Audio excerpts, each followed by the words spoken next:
अपना radio 96.9 FM.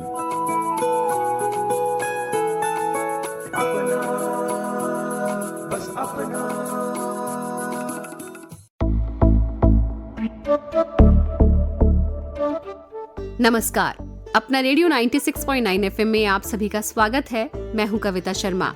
आप सुन रहे हैं हमारा विशेष कार्यक्रम संग्रहालय, संस्कृति के स्तंभ, हमारी धरोहर।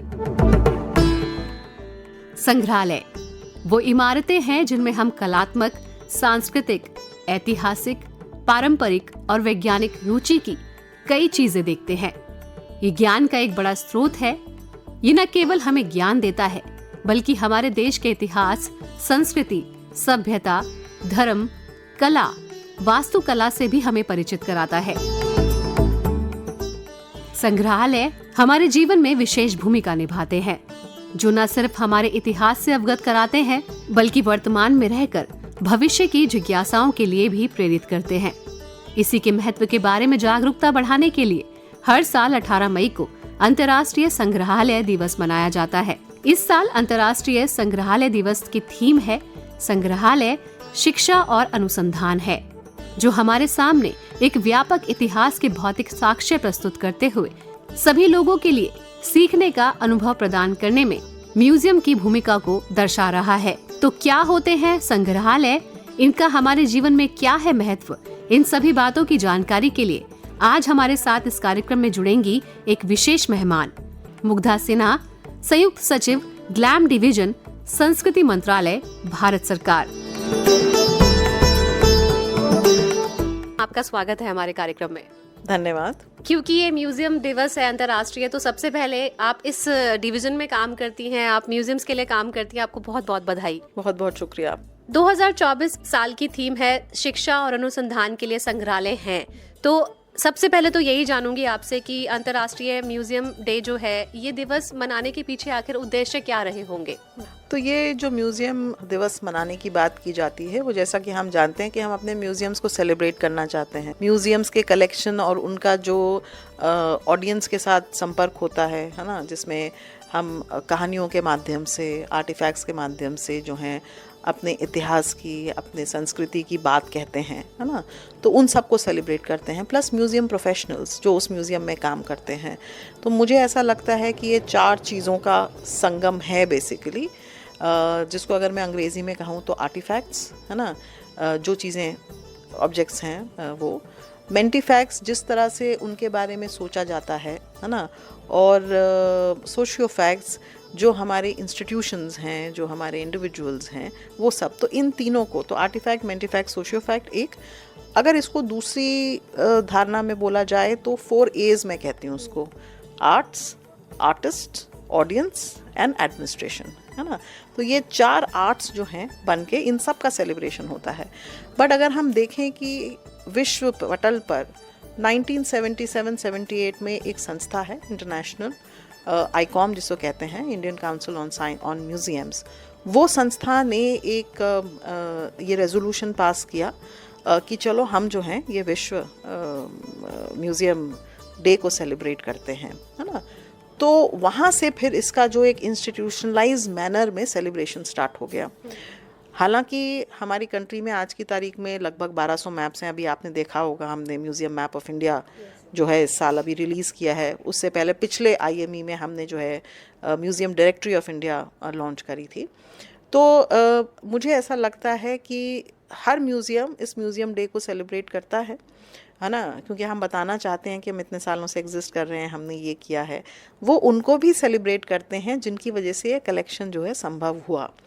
बट अगर हम अपना मिनिस्ट्री देखें, ग्लैम डिवीज़न देखें, तो हम लोगों ने पिछले साल जो है इसको ना केवल अपने भारतवर्ष के लिए, बट विश्व पटल पर जो है आईकॉम से तालमेल रखते हुए, उनकी थीम्स जो वो डिक्लेयर करते हैं पूरे ग्लोब के लिए, उनको ध्यान में रखते हुए हम लोग ने भी एक बड़े पैमाने पर पिछले साल से इंटरनेशनल म्यूज़ियम एक्सपो के नाम से, जो हम हर वर्ष जो है 18 मई को करते हैं। पिछले साल 18 मई 19 मई 20 मई को 3 दिवसीय था हमारा ITPO प्रगति मैदान पे, जिसको हमारे माननीय प्रधानमंत्री जी ने इनॉग्रेट किया था। और इस बार हम इसको जो है ले गए हैं कोलकाता, बिकॉज कोलकाता में हमारा पहला म्यूज़ियम कोलकाता से निकल के आया था सन 1814 में, जिसको आज हम जानते हैं इंडियन म्यूज़ियम के हिसाब से।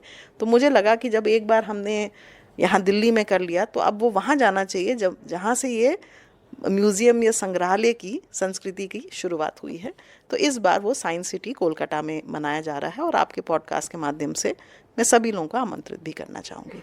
अगर मैं आपके माध्यम से जानूं तो इन संग्रहालयों में जो भारतीय संग्रहालय हैं, किस प्रकार की कला और सांस्कृतिक धरोहरें जो हैं वो होती हैं जिनको देखने के लिए लोग आकर्षित होते हैं? देखो, हम इससे पहले की कलेक्शंस की बात करें, कौन सी कला है, कौन सी धरोहर है, तो हमें ये समझना होगा कि ये म्यूज़ियम्स जो हैं हमारे, वो मॉडर्न परिदृश्य में अगर देखें, क्योंकि भारत की अगर संस्कृति देखें तो हमारा पूरा जो परिवेश ही था वो बहुत ही कलात्मक रहा है।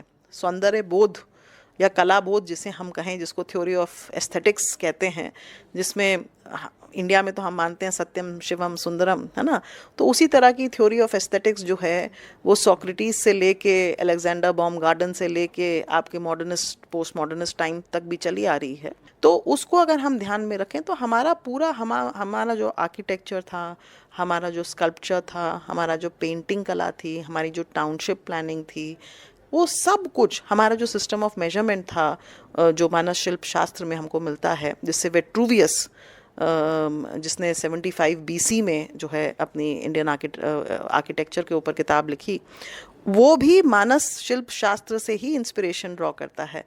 तो हमारा ये जो कलेक्शन का सिस्टम है मॉडर्न टाइम में, वो हमारे जो एक्सकवेशंस होने शुरू हुए, है ना, जो उन पे डॉक्यूमेंटेशन होना शुरू हुआ, प्लस हमारे ऐसे बहुत सारे लोग थे, जैसे अगर आप देखें इलाहाबाद में, तो आप देखेंगे कि इलाहाबाद में 1921 में एक म्यूनिसिपैलिटी के एग्जीक्यूटिव ऑफिसर हुआ करते थे, श्री बृजमोहन व्यास जी।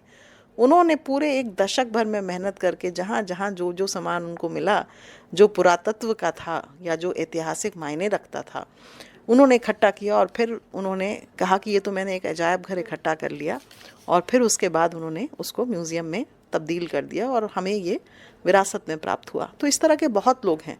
अगर सलार जंग देखें तो सलार जंग 3 जो नवाब थे वहाँ के, उन्होंने अपनी पूरी ज़िंदगी, वो बैचलर रहे, उन्होंने पूरी ज़िंदगी इसमें अपनी लुटा दी इस कलेक्शन को करने में।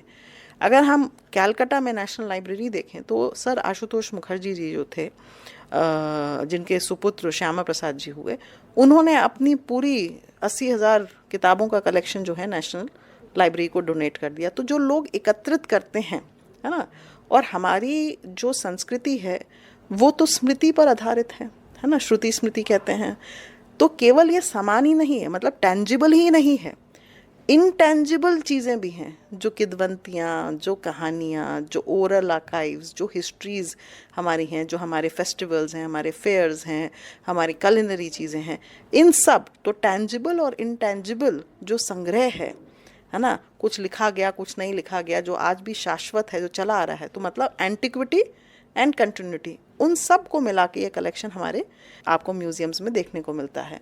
यहाँ तक भी है कि अगर आप देखें कि मुनसरी एक जगह है हिमाचल में, मुनसरी में एक सज्जन हुआ करते थे नैन सिंह, है ना, वो 19वीं शताब्दी में 1854 के आसपास उन्होंने 3 जो हैं हमारे जर्मन साइंटिस्ट, हम्बोल्टियन साइंटिस्ट थे, उनके साथ पूरे भारत का दौरा किया और उन्होंने अलग अलग प्रकार के लोगों का, एथनोग्राफिक जिसे कहते हैं, है ना, और अलग अलग प्रकार के सामान इकट्ठे किए, है ना।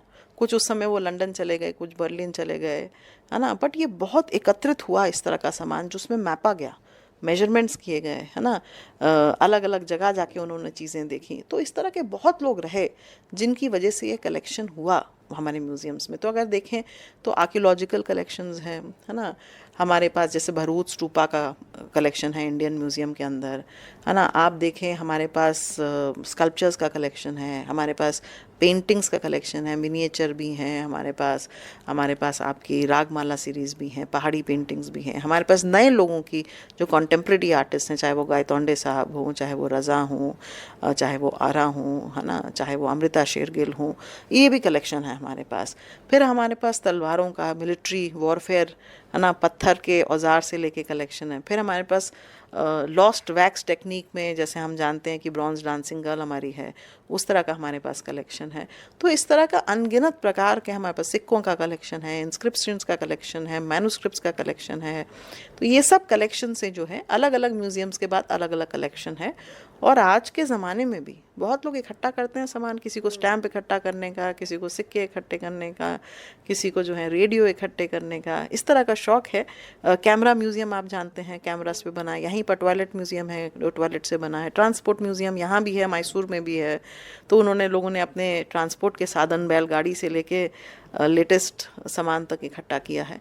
तो एकत्र करने की जो प्रवृत्ति है वो कहीं ना कहीं, चाहे मेमोरी हो इंटेंजिबल, चाहे मॉन्यूमेंटल हो, स्कल्पचर्स हों, पेंटिंग्स हों, उन सब से मिलके एक म्यूज़ियम बनता है। बट इनको देखने की जो दृष्टि है, जो गेज़ है, स्पेक्टेटर गेज़ जिसे कहते हैं, उसको किस तरह से म्यूज़ियम प्रोग्राम करता है, किस तरह से ऑडियंस उसको ग्रहण करती है ना, उससे म्यूज़ियम का जो है वो प्रचलन होता है। तो मुझे लगता है कि ये है एक म्यूज़ियम की गाथा, जिसको हम लोग जो हैं हर वर्ष 18 मई को इसके बारे में सोचते हैं और चिंतन करते हैं कि कैसे जो नई तकनीक आ रही हैं, कैसे म्यूज़ियम्स ऑफ द फ्यूचर बनाए जाएं, कैसे पास्ट को एक फ्यूचर का ब्रिज बनाया जाए। तो अगर जिस तरह से सहेजने की बात होती है धरोहरों को, हमने बहुत सारे लोगों को देखा है मैम की उनकी हैबिट होती है कुछ कुछ चीज़ें इकट्ठे कर लेने की, और बहुत सारी चीज़ें ऐसी मिल जाती हैं कई घरों में जो कि बहुत आश्चर्यचकित करती हैं। तो क्या वो लोग भी म्यूज़ियम के लिए प्रेरित हो सकते हैं कि उन्हें कहीं पे म्यूज़ियम में रखा जाना चाहिए? तो क्या इसके लिए भी कुछ होता है ऐसा?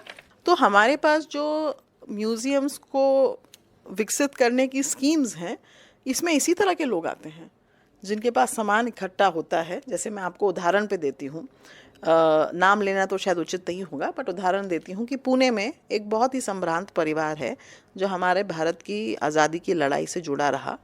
अब उनके जो पूर्वज हैं, उनके पास बहुत सारे ऐसे डॉक्यूमेंट्स हैं, बहुत सारी ऐसी तस्वीरें हैं जो उस व्यक्ति विशेष के कंट्रीब्यूशन जो है फ्रीडम फाइट में उससे रिलेटेड हैं। पोस्ट कार्ड्स हैं, चीज़ें हैं, गांधी जी के साथ उनका है। तो अब उन्होंने, उनके जो तीसरी पीढ़ी है, उनके ग्रैंडसन हैं, उन्होंने हमसे कहा कि भाई हम एक जो है इस तरह का म्यूज़ियम बनाना चाहते हैं। तो इस तरह के बहुत लोग हमारे पास आते हैं जो म्यूज़ियम इन सब चीज़ों पे, अभी जैसे है एक सज्जन है, इन्होंने बहुत प्रकार के रेडियो इकट्ठे, अलग अलग प्रकार के, जहाँ भी विश्व मिले वो करना चाहते हैं। कोई सज्जन है जिन्होंने हज़ारों पंखे इकट्ठे करे हैं, है ना, हाथ का पंखा, इस तरह का विश्व का, जापान से, कोरिया से पंखे ही पंखे इकट्ठे किए हैं, अब वो पंखे का म्यूज़ियम बना रहे हैं, है ना। तो ये संग्रह से ही संग्रहालय बना, बट वहीं तक वो ख़त्म हो गया ऐसी बात नहीं है। एक म्यूज़ियम को बनाने के लिए आपको कुछ संग्रह तो चाहिए होगा, या तो मेमोरी का। अच्छा, बहुत सारे ऐसे लोग हैं, हमारे पिछली IME में हमने देखा कि ज़रूरी नहीं है लोग ईंट और गारे का ही म्यूज़ियम बनाएं। लोग URL पे जो वर्चुअल एक्सपीरियंशियल म्यूज़ियम होते हैं, जो आप बात कर रही थी जिसकी, तो उस तरह के भी म्यूज़ियम लोगों ने बनाए। क्या किया उन्होंने, पार्टीशन की कहानियाँ जो आपके घर में घटित हुई, है ना, आपके दादा परदादा नाना नानी उससे भी पुराने, उनको उन्होंने एकत्रित किया सबूतों के साथ, है ना। इस पे किताबें भी बहुत लिखी गई हैं, बट लोगों ने इसका म्यूज़ियम बना दिया एक, है ना, जो URL पे है, आप जाके उनकी कहानियाँ पढ़ सकते हैं, वो भी एक तरह का म्यूज़ियम है। तो म्यूज़ियम के प्रकार अलग अलग हो सकते हैं। फिर एक पॉपअप म्यूज़ियम होता है, जैसे एवरीडे ऑब्जेक्ट्स के साथ आप म्यूज़ियम बना देते हैं। बर्तन का एक म्यूज़ियम है आपका गुजरात में, है ना, यूटेंसिल म्यूज़ियम कहते हैं उसको। तो चीज़ें इम्पॉर्टेंट हैं, बट चीज़ों के पीछे की कहानियाँ वो भी बहुत इम्पोर्टेंट है। जैसे इलाहाबाद म्यूज़ियम का मैं आपको बता रही थी, तो उस सज्जन ने, जिसने ये श्री व्यास जी ने, जिन्होंने ये एकत्रित किया सामान जाके, है ना, वो भरूच गए, वो आपका यहाँ पर वैशाली गए, है ना, वो जयपुर तक गए, वहाँ से उन्होंने सामान इकट्ठा किया। तो वो अपनी ऑटोबायोग्राफी, कच्चा चिट्ठा है, उसमें लिखते हैं कि मैं, एक ज़माना था कि मैं म्यूज़ियम्स में ये सामान एकदम देखना नहीं पसंद करता था, और फिर पता नहीं मेरी दृष्टिकोण कैसे बदला कि मैं जाके यही सामान 10 साल तक देश देश भर से इकट्ठा करता रहा है। और आज की तारीख में वाकई में इलाहाबाद म्यूज़ियम का कलेक्शन बहुत ही अच्छा है, बहुत ही अच्छा। जिस प्रकार की मूर्तियां हैं उनके पास, जिस प्रकार का सामान है उनके पास, चाहे रीवा से हो, चाहे झूसिया से हो, उनके पास बहुत, they have very rich collection.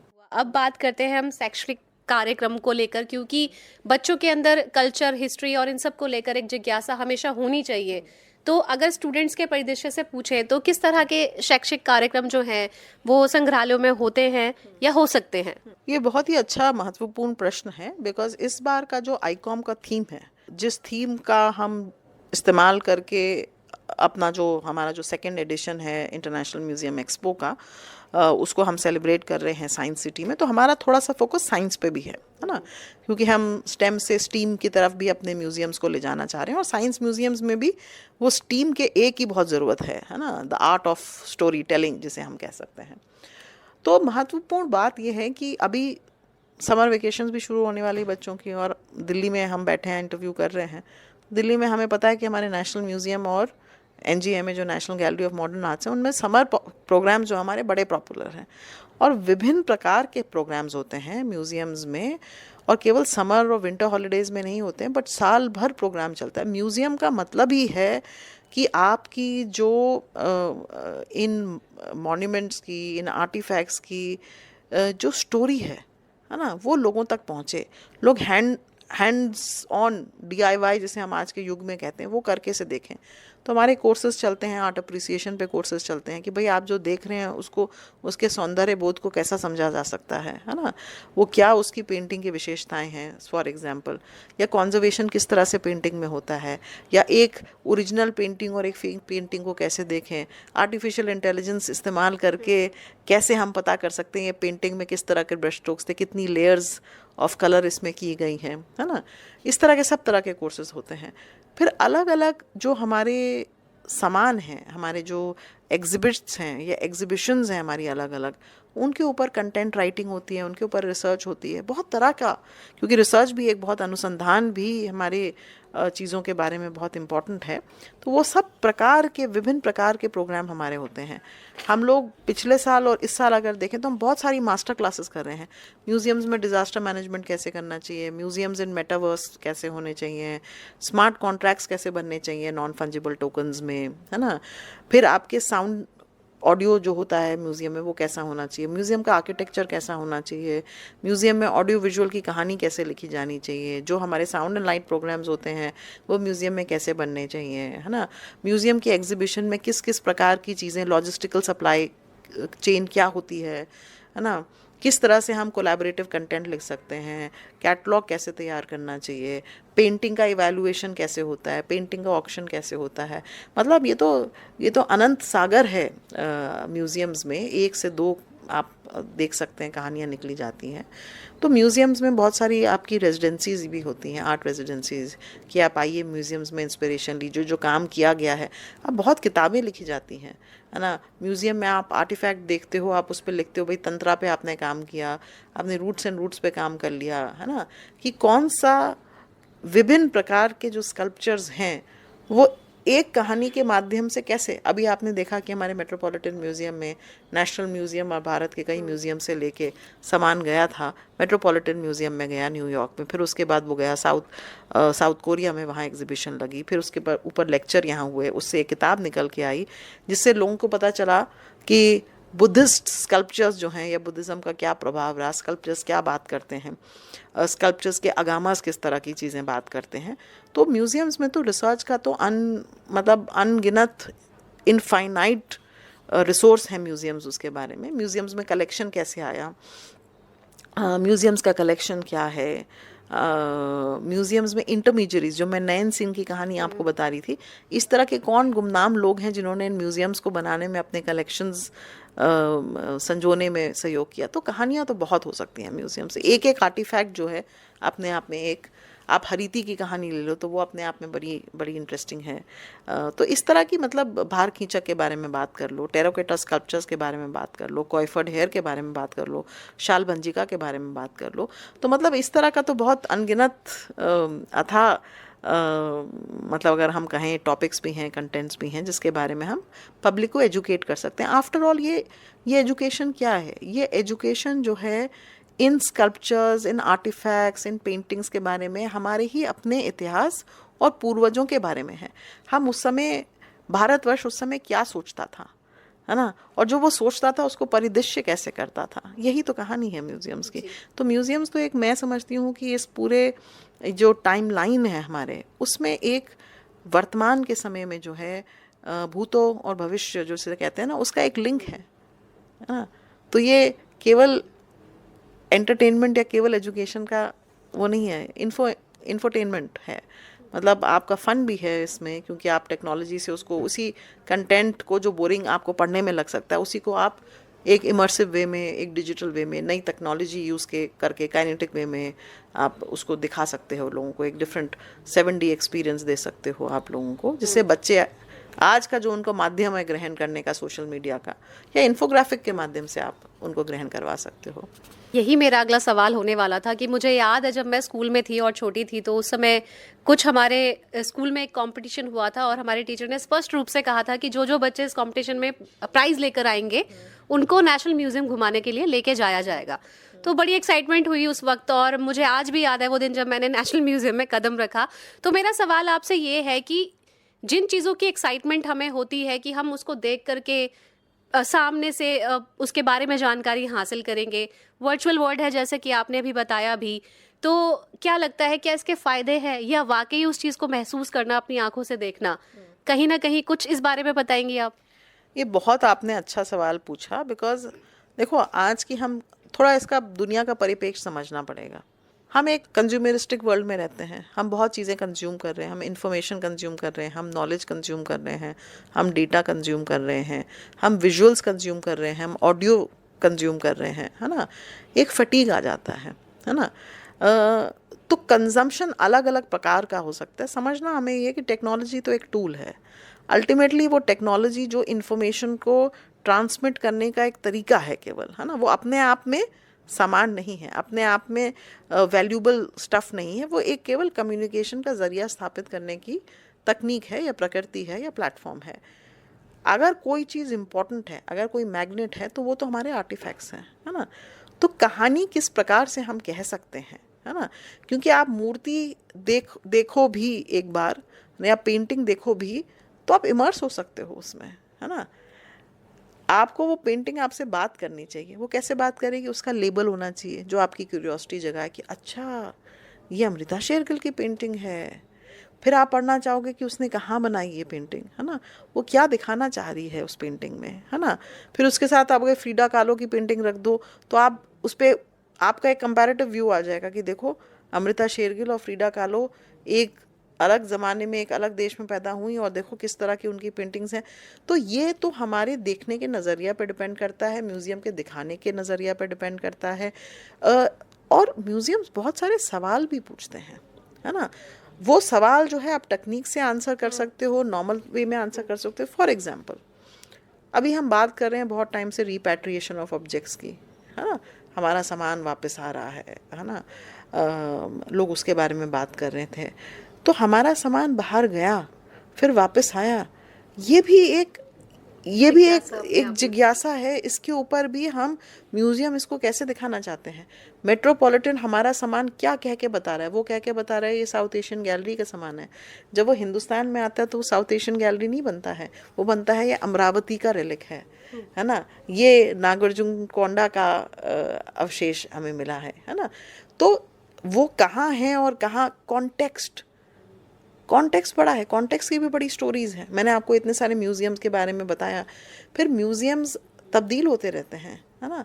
पहले NGMA में केवल एक जयपुर हाउस था, फिर कुछ सालों बाद जो है वो कुछ और उसमें और एक्सपेंशन हुआ, है ना, तो वो और बड़ी जगह बन गई उसके अंदर, है ना।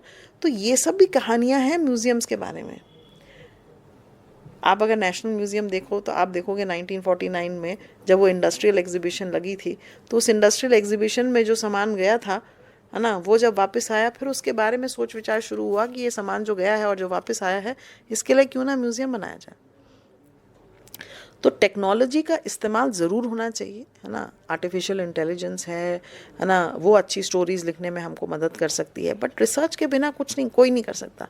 देखो, ह्यूमन बीइंग्स हमेशा जो हैं वो इन मशीनों को जन्म देते हैं, इनका आविष्कार करते हैं, तो वो इन मशीनों से तो थोड़े बेटर हैं, बिकॉज उन्होंने उन मशीनों के सोचा, जनक हुए वो उन मशीनों के। तो जहाँ तक मशीनें जो हैं हमें डिस्प्ले करने में, क्यूरेट करने में, भाई अच्छी टेक्नोलॉजी आई है जिससे लाइट, स्पॉटलाइट पड़ेगी, है ना, तो वो टेक्निक यूज़ करनी चाहिए, है ना। बट केवल उस स्पॉटलाइट से ही हमारा सारा काम बन जाए और वो मूर्ति का कंजर्वेशन हम नहीं करें, मूर्ति में धूल लगी रहे, तो वो नहीं काम चलेगा। तो एक बड़ा बैलेंस्ड अप्रोच होना चाहिए कि हमारा गुड कंटेंट होना चाहिए, वेल क्यूरेटेड एग्जीबिशन होनी चाहिए, है ना, स्टोरी टेलिंग होनी चाहिए उसमें, प्लस टेक्नोलॉजी जो बेस्ट है, कौन सी टेक्नोलॉजी कहाँ के लिए इस्तेमाल होनी चाहिए, है ना, वो भी देखो। बाहर म्यूज़ियम्स में क्या एक सर्वे होता है ना, जो हम भी करने की सोचते हैं कि लोग म्यूज़ियम्स में कितनी देर ठहरते हैं, म्यूज़ियम्स में, उसी म्यूज़ियम में वापस कितनी बार आते हैं, रिपीट टूरिज्म जिसे कहते हैं, प्लस किसी भी एक ऑब्जेक्ट के सामने वो म्यूज़ियम में कितना समय बिताते हैं। मैंने इस विषय पे बहुत लोगों से बात करी, सबका अलग अलग दृष्टिकोण होता है, अलग अलग एटीट्यूड होता है, एप्टीट्यूड अलग होता है।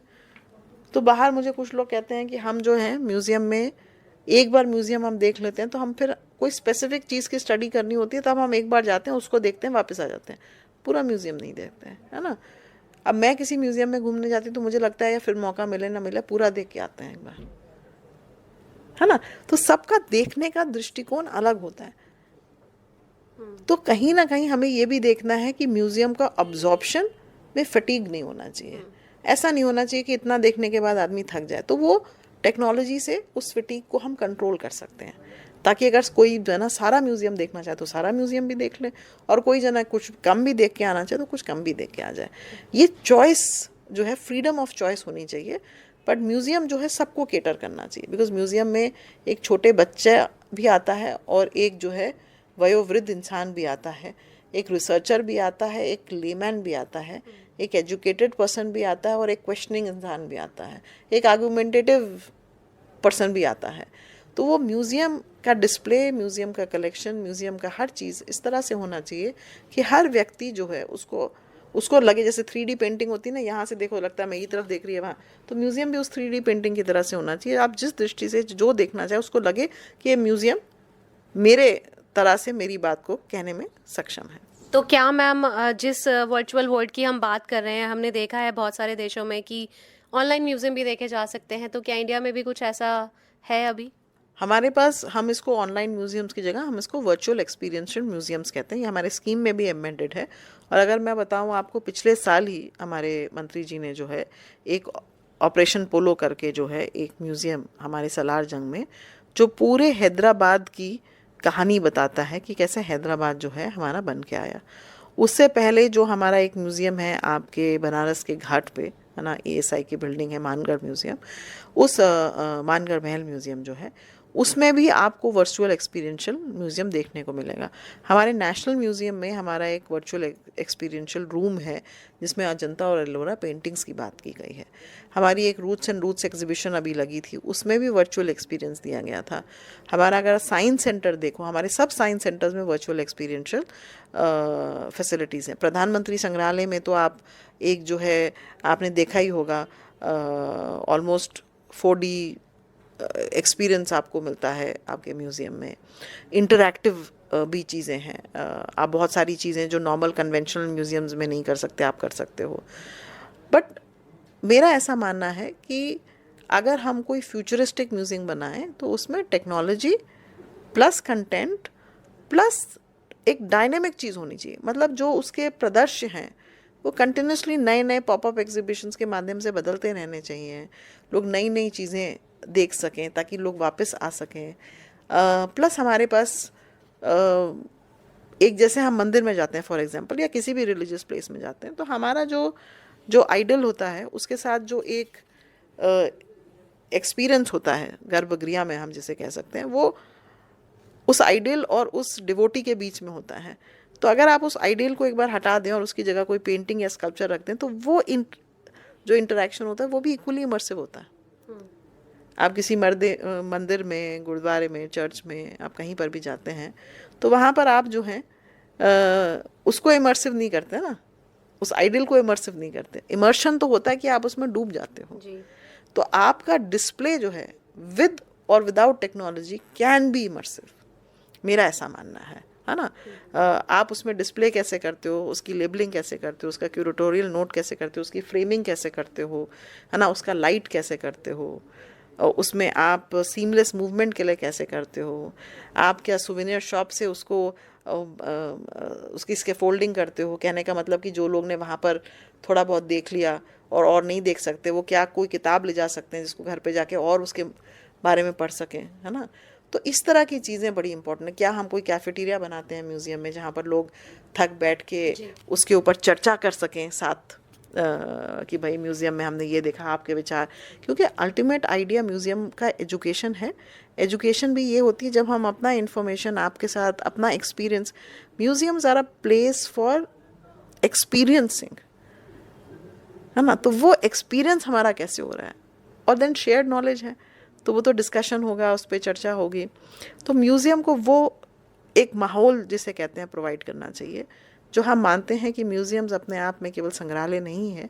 म्यूज़ियम एक तरह का कल्चरल स्पेस है जहाँ पर लोग जाते हैं, विभिन्न प्रकार के लोग जाते हैं, विभिन्न तरह की चीज़ें करते हैं, लिव्ड एक्सपीरियंस से जीते हैं और फिर उनके ऊपर चर्चा करते हैं। एक जो अनुभूति होती है, the quality of the moment जिसे कहते हैं, are the museums able to give you a good quality of a moment which you will be able to retain, मतलब जिसमें नॉस्टैल्जिया होगा। जब आप दोबारा म्यूज़ियम में कभी आओ तो आपको पहले म्यूज़ियम का जो एक्सपीरियंस का, जो अनुभूति का नॉस्टैल्जिया है। देखो, विलियम वर्ड्सवर्थ ने डैफोडिल्स लिखी थी। एक ज़माने में वो गए थे कहीं पर खेत में, उन्होंने डैफोडिल्स देखे, वो उन पर मनन करते करते एक दिन उन्होंने उस पर कविता लिख डाली, है ना।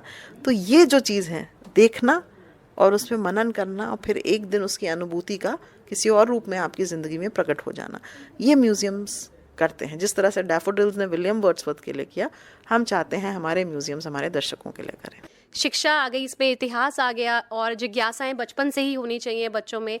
स्कूल्स का भी बहुत बड़ा रोल रहता है, लेकिन संग्रहालय की जो शिक्षा है और संरक्षण और प्रसार है, उसके प्रति क्या योगदान होने चाहिए, किसके होने चाहिए, क्या कहेंगी आप?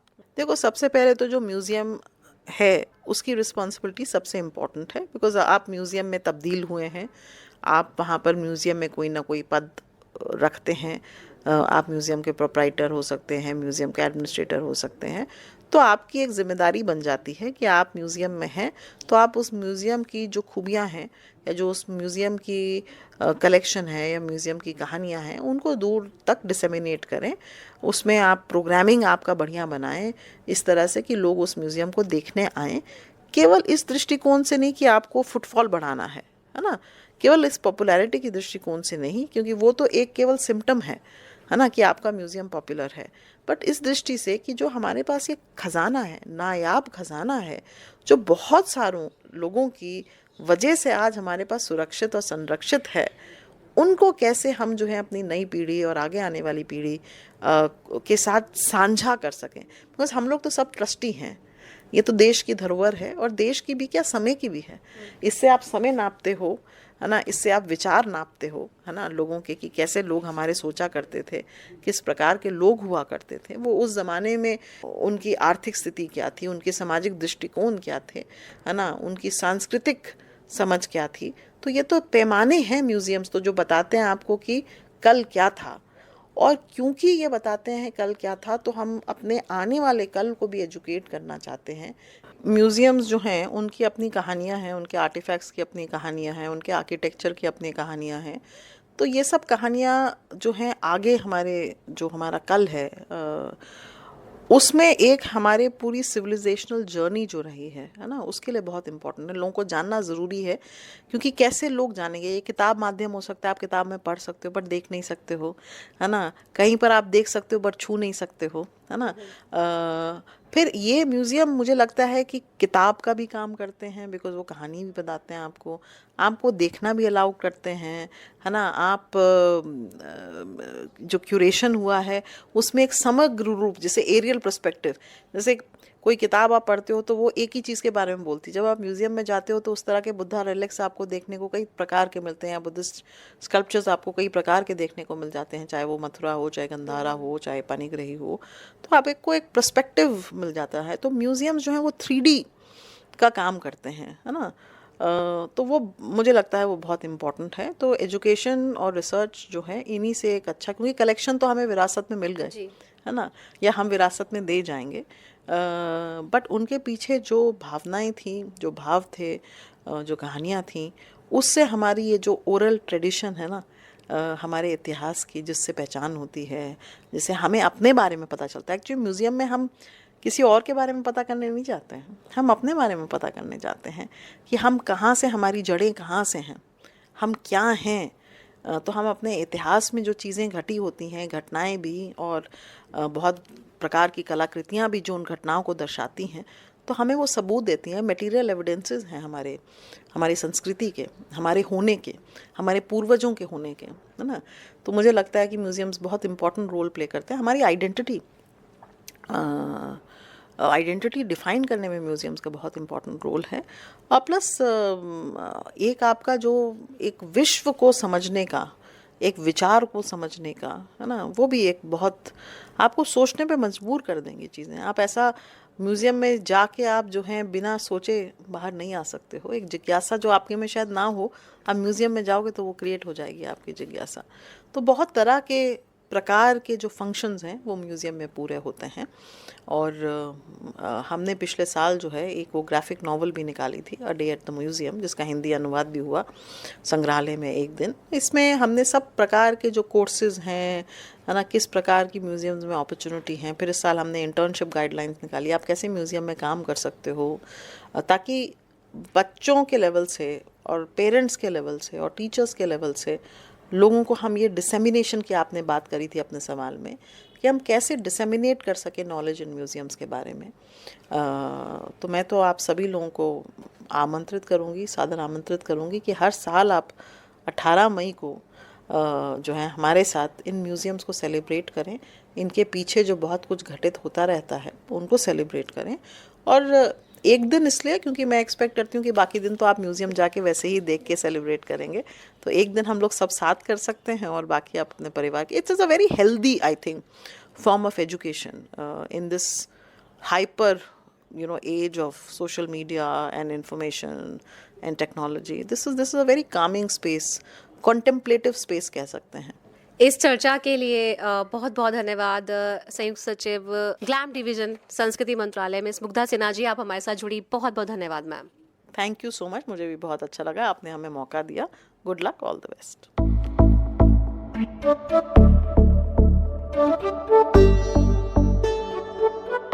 दोस्तों, ये आयोजन संग्रहालयों का वार्षिक उत्सव है, जिसका उद्देश्य समाज में उनके महत्व पर जोर देना है।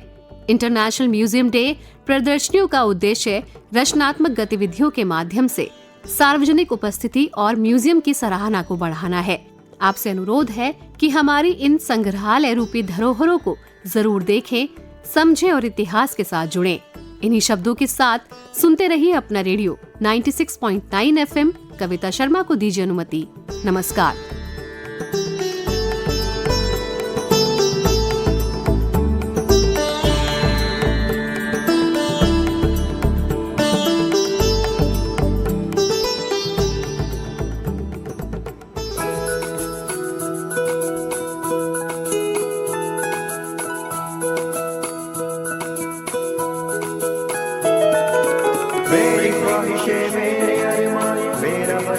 सपना जिंदगी में हर कोई समझे, हम सफर मुझे अपना अपना बस अपना।